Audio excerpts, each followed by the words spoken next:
So hello everyone, thanks for joining me today. I'm going to be talking about 3 colour trends for retail or for your retail brand.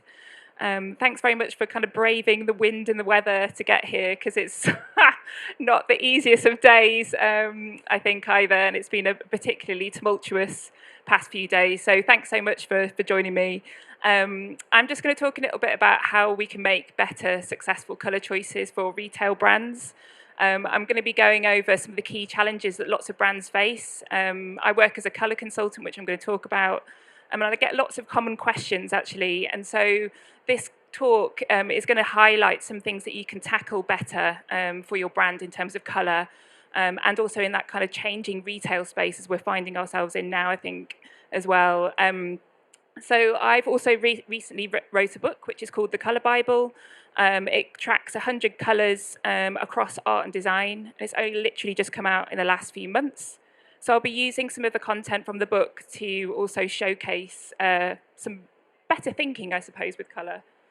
So just so you know who I am, I'm Laura Perryman. I'm a colour, material and trend forecaster. I also work as a future forecaster as well. I've worked in the industry for about 15 years, and I've also worked for big trend agencies such as WGSN and Stylus, who you might be really familiar with.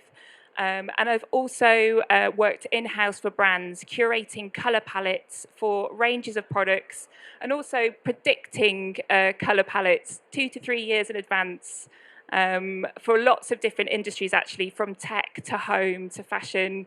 And it's really very multidisciplinary, the types of work that I've done.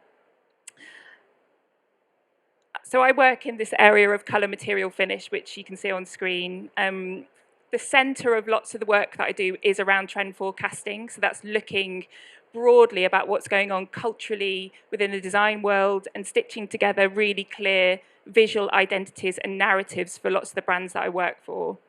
But actually, you can see on the screen there, surrounding that kind of trend information is lots of colours and materials. And that's what's really key, I think, for the translation of trends for brands and for retails, is the context and the awareness of the context of colour and materials. So lots of the work that I do, often I'm looking at how palettes could work within certain contexts or spaces or products, and also how those colours are going to behave on particular materials and surfaces and finishes, because that all contributes to how colour actually turns into its real physical state on a product as well. So there are lots of the things that I do on a day-to-day basis, let's say. But most of the time, I'm really guiding brands so that they can make better informed decisions about colour. And more, I'm finding that that is very planet-centric or very planet-saving, so more conscious colour decisions around sort of natural dyes or sustainable colour, but also ones that have much more emotional connection to the world around us. So they have a deeper meaning, they help brands build narratives. I do that through sort of colour forecasts, so trend forecasts, and really interesting kind of tactile forecasts, design guidelines for brands, and also exhibitions and workshops too. Just so you know, the types of people that I've worked for as an independent are people like Sainsbury's, tech companies, small kind of accessory companies as well, product design and industrial design sectors mostly. But most of the time, I'm helping brands find their perfect shades and helping them build narratives around those perfect shades. And what I mean by that is that I'm always working with brands in a very bespoke way, helping them develop individual colours that relate basically to their brand ethos. And as we know, colour is a really multifaceted tool now. And as I have worked in trend forecasting, I've seen the use of colour just become bigger and more widespread than it's ever been. Colour's used in so many different places now, and it's so key that we kind of get it right so that we're using it appropriately in contexts. And so as I've seen lots of kind of trend forecasts and movements with colour, I've seen colour actually become a lot more nuanced and a lot more individual for certain applications. And also consumers as well become more personalised. So I'm going to talk a little bit more about that. But as we know, the importance of colour is becoming more and more kind of recorded and backed up. So according to studies in psychology and perception and association, that have been done using sort of marketing kind of research, we can see that 92.6 of all people that said that the most important factors of a product are the visual ones, and that is the colour. So visual appeal, it has become a very, very important part of product design. In the Colour Bible, which you can see on this stage, and you can come and have a leaf through at the end, feel free to do that. There's 100 colours which I've basically profiled and tracked. So tracked their trends, where they've started from, the origins and the histories of the colours, all the way through the present day. And the present day part is really, really important. So it's not just a book about the history of colour, it's the book about the future of colour as well. And so where some of these nuances have changed or become slightly different or have more meaning for us today, and they have value and relevance. So I just want to make you all aware that colour has got so many other amazing properties to it other than just visuals. And so part of this presentation is going to be talking about that as well. So colour is one of our most powerful visual cues, but it's way more than what we see. As you know, we do see colour, but we experience it as well, and it makes us feel, and it changes our emotions and changes our mood. We know that through colour psychology, and actually in the book, parts at the start of the book are to do with colour psychology, so the meaning behind certain colours and associations behind certain colours. Sometimes that's not always utilised that well by brands, but I think it's becoming more and more important because we do have emotional connections to colours that we might not realise, and some of them are quite obvious. So nature and green are something that we can't separate. It become very, very synonymous. We understand that green and nature mean clean, new shoots, all of those kind of things. And also water as well, blue. That's like a common association, which we were not going to be able to shift from that much. But we have got more modern ways of applying colour, and therefore we need to think a little bit more about how we kind of connect those associations with context as well. And more in the book about this topic is there as well, but it's just to show you that colour can go way beyond just its aesthetics. It can really guide us, and it can really enhance our well-being and our mood, and even our quality of life. And so there's certain colours that can do that, and I'm going to talk a little bit about those too. And then also harnessing colour for success. So part of the book also covers putting together really lovely colour palettes that make meaning on products and create better relationships with colour. And those combinations are actually really key to how consumers might adopt a colour palette or might adopt a narrative from your brand. And so I'm going to talk a little bit about how to do that with some of the key colours, the three key colour trends. And so these are my top tips, the way that I approach choosing colour for a brand, and I just wanted to share those with you. So the first part is consumer and market research. So that is trend research, but it's also looking into what your consumer, your target consumer, what their habits, what they're buying, what they might be buying, what their lifestyles might be doing. And so I'm often looking at big groups like Gen Z or Gen X and understanding them as consumers and building that in right at the start.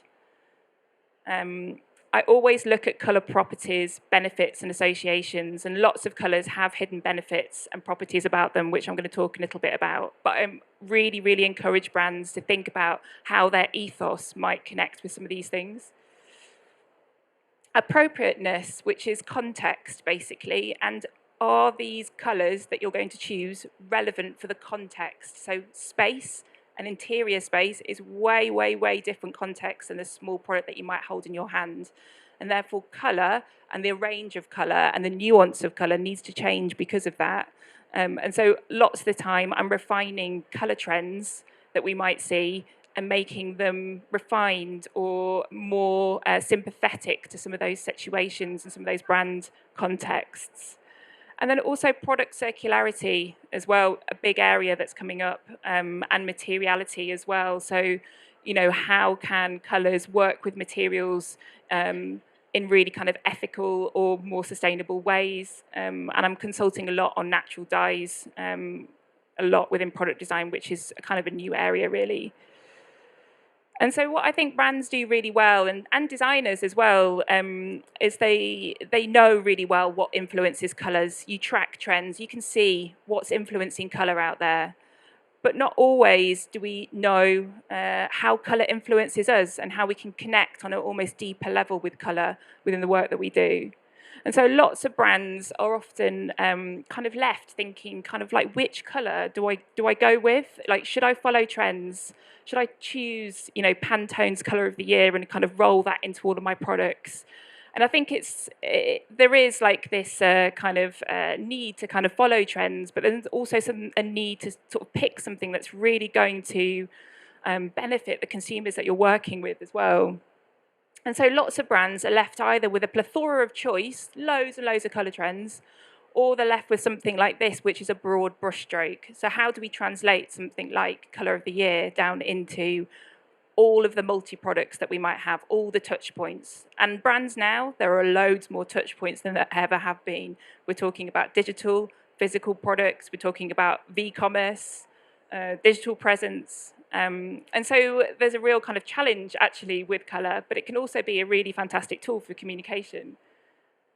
And so this kind of like which colour question is often something that I'm asked quite a lot. And so we often think about choosing colour because of visual appeal, but we don't necessarily think about what the emotional benefits are or what the kind of lifestyle benefits are of choosing a colour. So a way that colour might make us feel, or the way that colour might benefit us if it's basically within our presence. Sustainability and impact, which I've talked about a little bit before. And also like e-commerce and digital, just as I've mentioned before, we're now dealing with a much broader landscape for colour to fit into in terms of what a brand might need to do. But there are colours with benefits, and you might not be aware of those, and some of them are in the book as well. Some of them actually have health benefits, well-being benefits, way beyond just their visual appeal. So this is a colour which is in the Colour Bible, which is called Baker Miller Pink, and it's a pink colour. And now we've seen pinks come up so much in trends recently, but they actually have the ability to calm us, to lower our heart rate, and actually they're brilliant in certain well-being or healing environments, even in hospitals and places of rest. Actually, they're really, really, really useful. And also, a second element, which I've talked about a little bit, but this idea of colour ethics. So now we're becoming much more nuanced in exactly what our colours are made from. And there's lots of little entries in the Colour Bible throughout the whole spectrum, with the showing really the increase of natural colour coming back basically into the fore again. And so brands really have to choose colour, maybe thinking about some of these things in the future too. But how do we design better colour experiences for retail and brands? That's what I really wanted to address today. How can we filter some of this theory, some of this information, some of the trend thinking and the information out of the book into something that's really tangible and useful for brands? So in this presentation, I'm going to cover 3 trends, 3 colours. They've all been influenced by trends. So they're all there because trends have been there behind in the background, pushing them through. I'm going to show you a little bit about how I've tracked those colours and also what usefulness, what benefits do these colours have in the right context. That's really, really important. And how, because of that, they need to become nuanced and they need to change and maybe be adapted for certain applications. So my first colour is Power Lilac. Again, very much influenced potentially by the colour of the year. But we can see this really, really youthful colour really start to take off. And actually, I've been tracking this colour for probably about 3 years. And so part of this prediction was, that you can see on screen, was something that I did about 2 years ago. For a brand to look at their new product range and their new product introduction. And so I could see that this colour was like evolving and coming forward through fashion, through accessories, through social media and through digital applications as well. It certainly has been influenced by this younger Gen Z consumer, right? It's very gender neutral. It's not got a connotation for male or female. And it's starting to be used and accepted and actually almost applied everywhere. But that's not necessarily a bad thing. It's just it needs to become more nuanced as we go forward. But there's lots of interesting properties about this colour. It's actually really positive. It's super creative and it's very uplifting to look at. It's very youthful as well. So kind of considering its context is quite important. Because it's got this like uplifting, youthful feel, potentially that's where it does its best.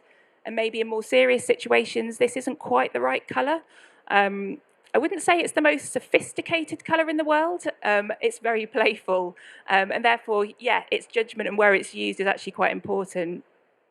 If you look at the history of lilac and you actually look at the history of purple as well, specific shades are used in a healing context. It's been used for centuries to do with certain types of healing methods in Indian culture. It's actually a colour to do with crystal healing as well, and it's actually, violet is one of the shortest wavelengths on the visible light spectrum. So it means it's actually quite stimulating to look at in quite low colour contexts, which is quite interesting. But in terms of like, how does this translate for retail, right? So bricks and mortar is quite an interesting area for this colour to kind of go into. Actually, if it softens off, it becomes much more like an immersive experience. And we can kind of see this being used quite a lot in interiors, and it will continue. So pairing it with like buttery light yellows, create this really kind of like soft and serene colour palette. In retail product, this is where the saturation level of this colour can really tip over into a kind of very youthful, energizing expression. So you've got a very kind of like saturated end of this violet kind of shade. It's almost a bit more pinky, and my screen is digital, so you're going to have to just forgive a digital screen. But here we can see it bringing real focus and attention into a kind of product display. So being used again with these like greens and yellows, which are almost like the opposites of lilac, to create kind of really dynamic combinations for retail product. My second colour trend is citrus green, so kind of a very offbeat lime green. Actually, it's in the trends downstairs. I don't know if anyone's seen the trends from the Better Trend Company, which are really, really good, by the way. They've got this sort of citrus, a paler version of this citrus lime in their collection as well. And again, it's a very offbeat, gender-neutral kind of feeling colour that's coming through. It's an accessories. It's come through being mixed in with lots of other offbeat greens, and these are quite intermixed greens. They're like dirtier, a bit odder. They're not very clean. They're not even very green in many ways. They're not very natural. They're a bit intermixed and a bit murky, which is, I think, is quite interesting. And we've seen sage for years and years and years now, and it's got to move on. So this is where it's moving on. It's moving cleaner and into this odder direction. But this is a very interesting colour as well, because it's very clean looking, as I was saying, sort of a different type of zinginess to it. It's quite energizing, but it's also got a feeling of like authenticity behind it, which is maybe more connected with craft. And it's very euphoric. Like in certain uses, it could actually be amped up in saturation and it look really, really playful and youthful. But if it's dialed down, it can actually look quite sophisticated and quite crafted almost. It's actually a yellow-based green on the middle of the visible light spectrum is actually one of the most visible colours by the naked eye. So actually, it can be quite useful in high visibility settings. And so I'm going to talk a little bit about that too. So in kind of retail products, we can see it being pared down. So it's a little bit more authentic. It takes that offbeat element down into like a lovely kind of supporting background neutral. Works really well with like hand applied colour or kind of crafted colour, which you can kind of see on the screen here. Beautiful ceramic glazed cup in lovely kind of complementary greens and like blues as well, and they're quite close. This colour palette is a green blue base colour palette, so it's quite close in terms of its position on the colour wheel, and that creates kind of interest but sort of a sense of harmony too. And I think it's got real potential for digital commerce as well. So again, we're talking about brands having this real bandwidth, having to communicate on lots of different levels, not just with physical product, but like, you know, through e-commerce platforms, through digital shops, through communications. And so here, amping up the saturation, making it into this like full, like citrus bright, I think is quite important. And you can see here, it works really well with like an azure blue and a sort of offbeat cream as well, just to balance out for kind of visibility on text and graphics. So perfect for kind of catching the eye of consumers who are scrolling through things like Instagram and digital platforms all the time. You need to like gain their attention, and colour can help you do that. And my third direction is actually something quite neutral, but I think quite necessary and needed and quite basic as well. So I'm calling it kind of natural peach. But there are, I think you can see through sort of tracking trends, which I've done as well, and going through the years as well, and sort of seeing how light colours have really, really evolved. And so we've seen like light tinted neutrals gain a lot more presence on the market.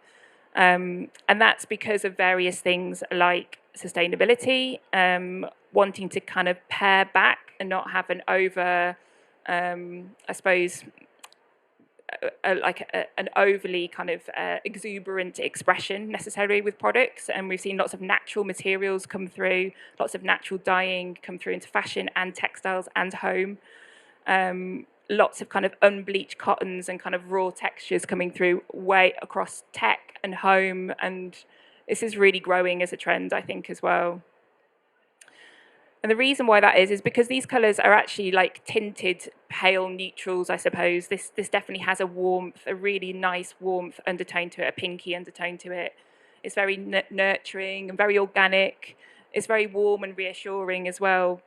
But one thing it's doing, and it's being used to do, is to highlight transparency. So when we're talking about being transparent with consumers and being transparent with sustainability, this colour here can really enhance honest ingredients within products, and also show a kind of neutrality and a frugalness, which I think a lot of consumers are wanting to buy into. They're wanting to buy into a pared back lifestyle, zero waste. And so some of these colours are there to help us with transparency around those topics, I think. And so this is where, you know, in terms of having a brand and having a retail brand, this is where packaging and this colour can really come together. So really this building on this honest transparency, which I feel is a really, really strong way forward. So looking at inherent natural colours, almost helping express zero waste concepts, so no packaging at all, allowing natural ingredients and natural colour to be the expression. And so here it's being paired with other natural ingredients as well. So you've got almost like seaweed inspired soaps here that you can see. So seaweed colour, so seaweed from the natural ingredient in the soap, with things like olive leaf, you know, giving consumers the expression that this is a more sustainable and considered colour palette. I also think this colour can amp up and go into more of a vibrant, natural colour palette, and nature is no way dull and brown and drab in any way, shape or form. And this kind of direction sort of highlights that as well. So being very vibrant and honest at the same time can actually be possible. So this is a kind of a lovely kind of wall that's in a bricks and mortar store, which is using tiles which are being individually dyed and made using natural dyes like algae, to create these tones, these fantastic tones of pinks, reds, orange-based reds, and these greens. And so the contrast between green and pink and red is here, and that creates a really lovely, rich and nurturing feeling as well. So I hope that was really like a bit of a whistle-stop tour into 3 colours, but if anyone's got any specific questions, please feel free to come and ask me. The Colour Bible book is here. It's available on Amazon, UK and US. And I also have recently just launched and designed a course into CMF design. So that's looking at the process of selecting colours, materials and finishes for products. And it's a bit of a highlight kind of introductory course, but if anyone's interested in that, that's now to buy on Domestika as well. So thanks very much, and thanks for staying with me.